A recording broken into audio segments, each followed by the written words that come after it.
All right, today we're diving into something pretty wild coming out of Google Labs. It's called Google Opal, and it's built on a promise that could completely change how we think about making software. Let's break down what this thing is and what it might mean for, well, everyone. I want you to just imagine this for a second. You have a great idea for a little tool, a simple app. But instead of needing to learn code or hire someone, you just describe it in plain English. You just explain what it's supposed to do, what it needs to work with, and what you want at the end. That is the exact dream that Opal is trying to make real. And this right here, this is their mantra. Describe it, don't code it. It's so simple, but it's an incredibly powerful idea.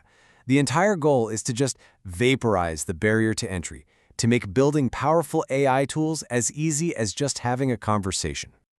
There's even a name for this whole approach, vibe coding. And you know what? It really signals a huge shift in thinking. We could be moving away from this world of super strict, unforgiving code and into a world where you just explain the vibe of what you want. It's about your intent, not about getting every single semicolon in the right place. Okay, so that's the big, shiny promise. But how do they actually pull it off? How does a simple description turn into a working piece of software? Let's get under the hood and see how it works. So at its heart, every single app you make in Opal follows this basic three-step dance. First, you give it an input. This could be you typing some text, uploading a file, or even just dropping in a link to a YouTube video. Then, step 2, the AI magic happens. This is the processing stage, where a bunch of models do their thing. And finally, you get your output. Boom! A finished result. Maybe it's a web page or a file that's automatically saved to your Google Drive. So what is actually happening in that middle processing step? Well, Opal isn't just a single AI. It's more like a conductor of an orchestra. It uses the beastly Gemini 2.5 Pro for all the heavy lifting, understanding what you want and writing text. But it can also call on other specialists, like VO to create a video from scratch, or Imagen to generate images, and it just chains them all together, seamlessly. So, what can you actually build with this? This is where it gets really powerful.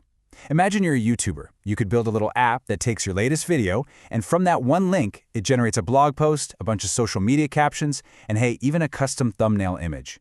Or think about a small business owner who can just describe their product and who they're trying to sell to and get a prototype video ad back. It's all about automating those really complex, multi-step creative tasks that used to burn up so much time. Now this is one of the smartest features they've included. It's called Remixing. And honestly, the best way to think about it is like forking code on GitHub, or maybe even simpler, like using a trending sound on TikTok. You see a cool app someone else made, you hit one button, remix, and you instantly have your own copy to play with. You can peek behind the curtain, see how they built it, and tweak it for your own project. It's a fantastic way to spark this community-driven ecosystem where new ideas can spread and evolve like wildfire. But for all of this incredible, exciting potential, there's one massive, unavoidable roadblock that has basically fenced off the vast majority of the world. Right? There's always a catch, isn't there? Especially with these experimental beta products. And Opal's catch? Well, it's a big one. For pretty much anyone living outside of one specific country, getting your hands on this tool is flat out impossible. Well, at least not directly.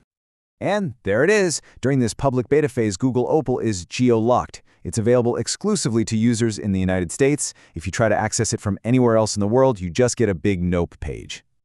Now, for anyone who's a little bit tech-savvy, this kind of geo-block isn't exactly a new problem.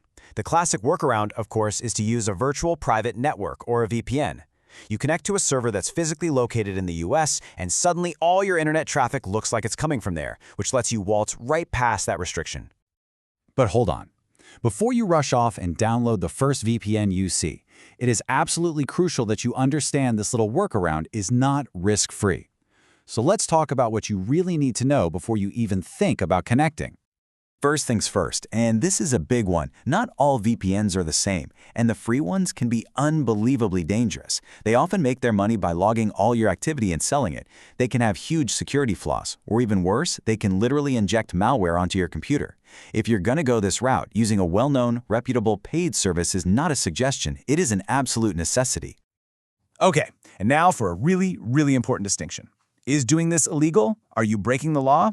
In most parts of the world, no. Using a VPN to get around a geo-block is not a crime. But are you breaking Google's rules? Yes, 100%. It's a clear violation of their terms of service for this beta product. So what happens if you break the rules and get caught? The main risk here isn't getting into legal trouble, it's getting kicked off the platform. Google could send you a warning, they could revoke your access to Opal, or, and this is the worst-case scenario, they could take action against your entire Google account.